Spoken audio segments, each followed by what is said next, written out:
দারুল কেরাত আমাদেরকে অনেক কিছু দিয়েছে, কিন্তু এখানে এসে আমাদের অনেক টুটাফাটকা যে জিনিসগুলো আছে, যেগুলো আমরা অনেক দিন ধরে বুঝি নাই, যেগুলো আমাদের মনে সবসময় বাস্তব, যে আমি নিজেই জানি না এই জিনিসটা কিভাবে আমার ছাত্রকে বুঝিয়ে বলবো। কমপক্ষে এই যে প্রয়োজনীয় জিনিসগুলা, যেগুলা থেকে আমরা হচ্ছি এখানে যারা উপস্থিত হয়েছেন সবাই মানুষ গড়ার কারিগর। আর মানুষ গড়ার কারিগর কি রকম হওয়া চাই? মানুষ গড়ার কারিগর একজন পরিপূর্ণ হওয়া চাই, পরিপূর্ণ একজন ব্যক্তি হওয়া চাই। কারণ উনি শিক্ষা দিবেন, আর যিনি শিক্ষা নেবেন উনি গড়ে উঠবেন। তাহলে আমাদের কাছ থেকে যদি আমরা ভুল শিক্ষাটা দেই, তাহলে আমাদেরও লজ্জা, ছাত্ররও লজ্জা, ছাত্র কি অন্য জায়গায় ভুল শিক্ষা দেবে, আমরাও আল্লাহ তাআলার কাছে দরাজ থাকবো, ছাত্র আল্লাহ তাআলার কাছে দরাজ থাকবে।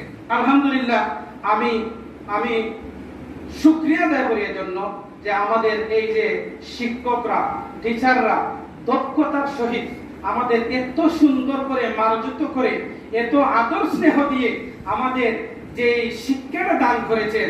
আমার মনে হয়, আমার তো এখনই বলতে চাই, আমি যদি আগামী বেশি সুযোগ পাই, আমি আগামী বেশি ওখানে আসতে চাই। কারণ এই যে মায়া, এই যে আন্তরিকতা, আমি এই 2023 সালে এক সপ্তাহের জন্য হুফাজের ট্রেনিং এ নেসার আহমদ নাসিরি মাদ্রাসায় গেছিলাম। এইরকম পরিবেশ, এইরকম ব্যবহার, এইরকম মায়া মমতা, এইরকম আন্তরিকতা সেখানে পাই নাই। কিন্তু এখানে আমরা তো মনে হচ্ছে আমরা এখানে মেহমান এসেছি আর আমাদেরকে মেহমানদারি করতেছেন। আমি তো অবাক হচ্ছি যে খানি থেকে শুরু করে একবারে টাকা খাওয়া, পরিবেশ পরিচালনা বা সবকিছু যা বোর্ডের যেগুলা দরকারি জিনিস, আমাদের সবকিছু এমন ভাবে সাজানো গুছানো। এটা শুধু আজকালকার পরিকল্পনা নয়, এটা দীর্ঘদিনের পরিকল্পনা। আর এই আমাদের রাহবার এই পরিকল্পনাকে কিভাবে সাজাতে গুছাতে হয়, এতদিন ধরে শুধু পরিকল্পনাই করেছেন। আর আমি মনে করি আজ থেকে 2 মাস আগেও আমি ভাবতে পারি নাই যে সুবানীঘাট এখানে এসে, সুবানীঘাট এই ইয়াকুবিয়া হিফজুল কোরআন বোর্ডের অফিসে এসে এইরকম শিক্ষা নিয়ে, হুফাজের শিক্ষা নিয়ে যাব, আমি 2 মাস আগে ওটা কখনো কল্পনা করতে পারি নাই।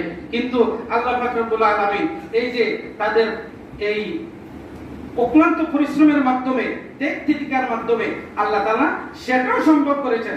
আমি মনে করি আমার সাহেব কিবলা রহমাতুল্লাহি আলাইহি খাস যে আমার সাহেব কিবলা রহমাতুল্লাহি আলাইহি খাস এর নজর, সেটা এই ইয়াকুবিয়া হিফজুল কোরআন বোর্ডের মধ্যে রয়েছে।